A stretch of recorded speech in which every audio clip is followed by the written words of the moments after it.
It's showtime. Boogity, boogity, boogity. Ooh, let's go racing today, boys.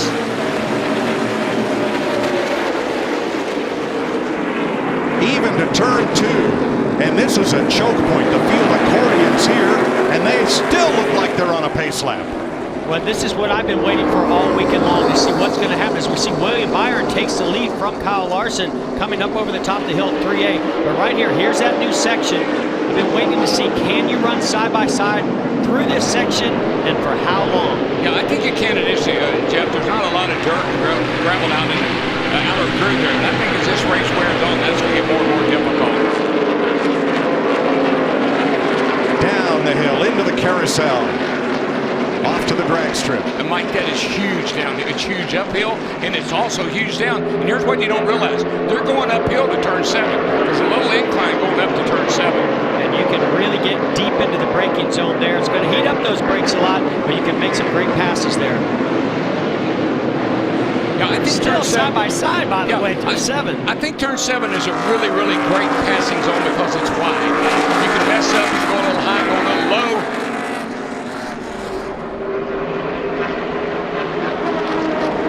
No surprise, Kurt Busch, damage, being really aggressive. I think maybe too aggressive in that first lap, made a little contact. Got to be careful, he rubbed into my 95 car. Chase Elliott goes for second and gets it. Larson stuck on the outside. Now remember, Larson's been on the pole here many times, and he knows what the pace needs to be to save those rear tires. I really believe he's being extra conservative right now. Logano taking over third from Kyle Larson at turn 7. Great passing opportunity entering that corner. Yeah, I think that's going to be the place right there. It's the safest place to get around somebody, I think. And we saw Joey Logano in qualifying how well he was able to get into those braking zones. I thought he could outbrake anybody, so that's still what he has even in race conditions here today. William Byron is only 22 points above. Oh, spin! And that is McDowell. Veteran road racer. No caution, though. Grabbed a gear and got going again. The road's a busy place, guys. Now that, and Truex. I can promise you, those guys were hoping there was a caution. That would have been the absolute perfect scenario for them. Oh, looked like he was trying to go to the inside of Jimmy Johnson. Gets to his rear bumper, and there goes the 4 of Kevin Harvick trying to sneak his nose in there, makes contact.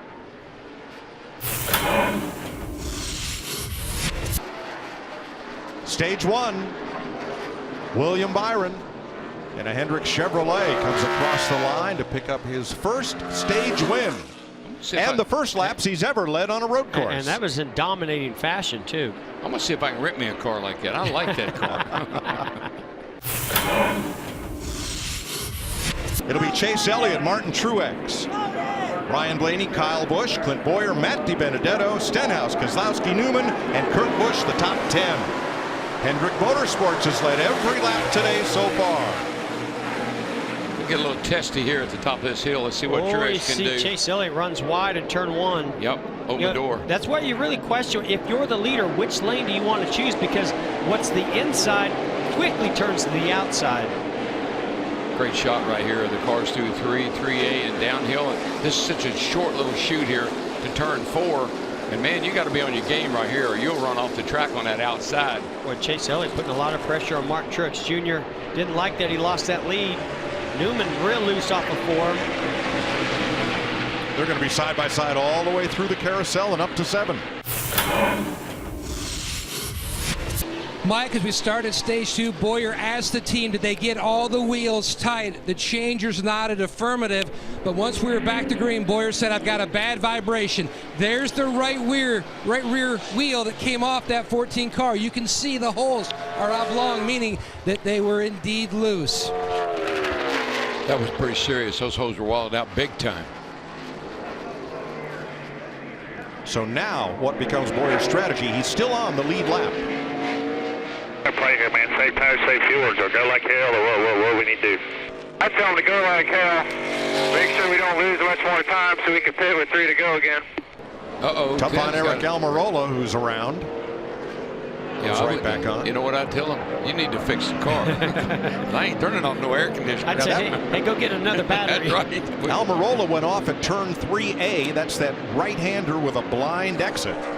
But came right back on, kept digging. And as we went to break, we saw him climb that curb, and the car, I thought it was going to tip over. I just wonder if he did that same thing again, got a little bit too much of the curb. Got a little damage on the 6 here. I know Logano worked like crazy to get by the 6. Not a big surprise there, but quite a bit of damage on the on the nose here of the 6 car. It's up above the grill opening, so I don't think it's a problem, but he's run into the back of somebody. Cosmetic damage. Yes. Paul Menard, turn 11. Gotta hold on. No kidding. After the 77. Oh man, it's so frustrating when you spin out right there and you have to wait for all those cars to go by before you can get going again. He was 23rd. Here he comes. Bright yellow and black. He's kind of putting a block. I believe is at McDowell. Yep. Yeah, you could see he moved down, and McDowell was just already committed to that braking zone, and I just don't think he could get it slowed down enough to stay out of the right rear of the 21 Menard. Around turn 11 and to the start-finish line, Denny Hamlin's going to get his second stage win of 2019. By about 3 seconds in front of Brad Keselowski, William Byron, Joey Logano, and Ricky Stenhouse. When we got a restart, Chase Elliott was the leader, chose the inside, which is now the outside. I think Truex learned quite a bit from that. You know what Truex did? He slid that 9 up the hill a little bit, but I don't think the 9 liked that so much. Well, hold on, Blaney now. Look at him coming to the outside going into second. Now, Blaney's pretty good little road race. Remember, he won the Roval. And look at Di Benedetto right up there in 6th place. Oh, you see Di Benedetto going wide there. Oh, Blaney's going to go to the inside of the 19. Did they make contact? Hey, that Blaney's got a fast car right here, boys. He's aggressive.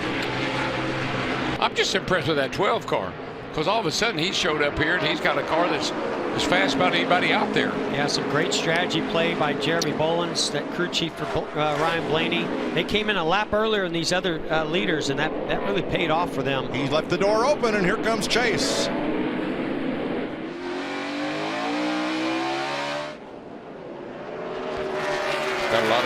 Got a lot of forward bite in that 12 car. Got off turn 11 there, really nice. I think Chase has position on him here now. If he could just get up this hill, yeah, he'll have the preferred lane into turn 2, and there he goes.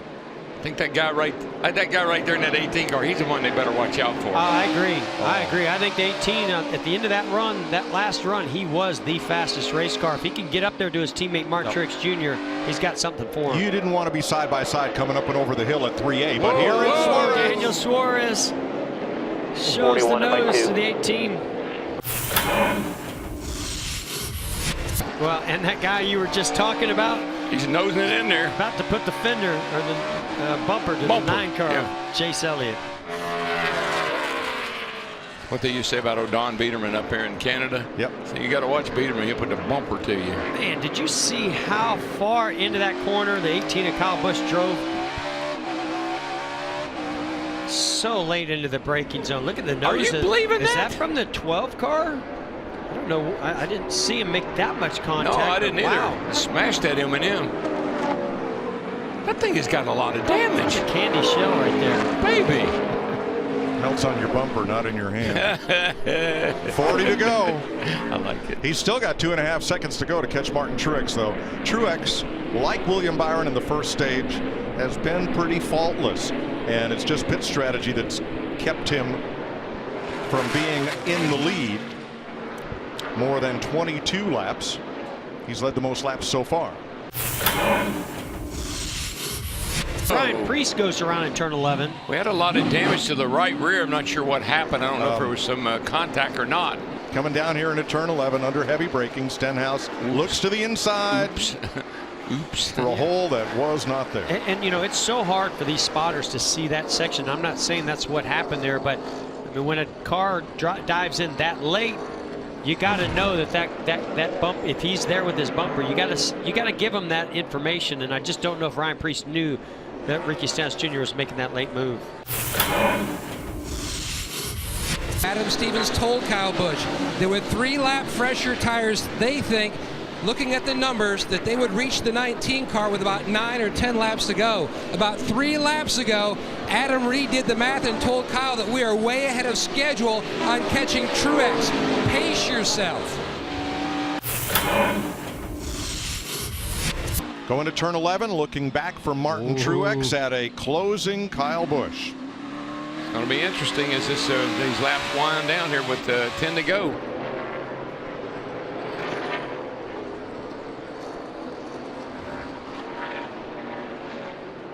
And I think I know how Kyle Busch is. He now sees Martin Truex. He knows he's there, and he's going to come after him.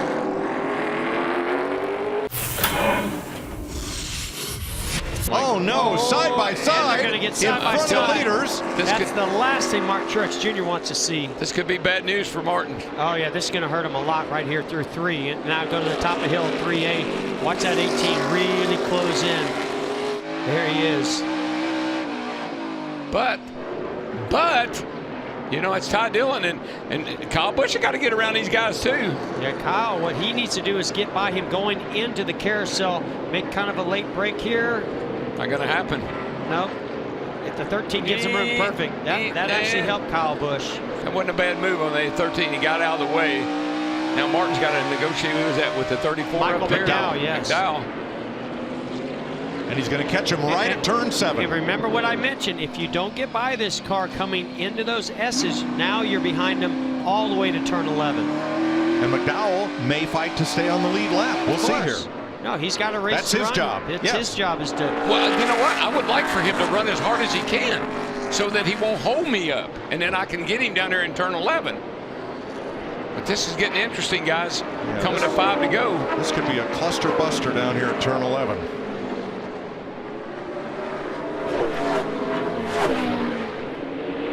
All right, McDowell stays wide.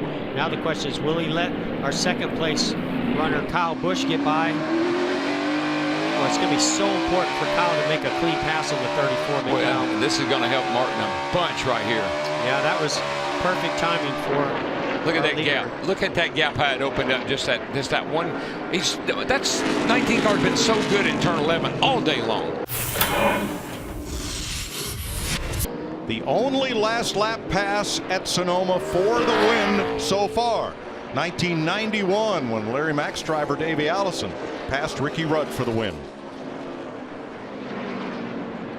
Then, of course, there was Tony Stewart and Denny Hamlin, but that was a race of a different sort. And I was going to say, all those were questionable of whether they were actually passes.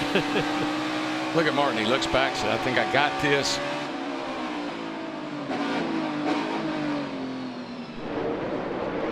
And guess what?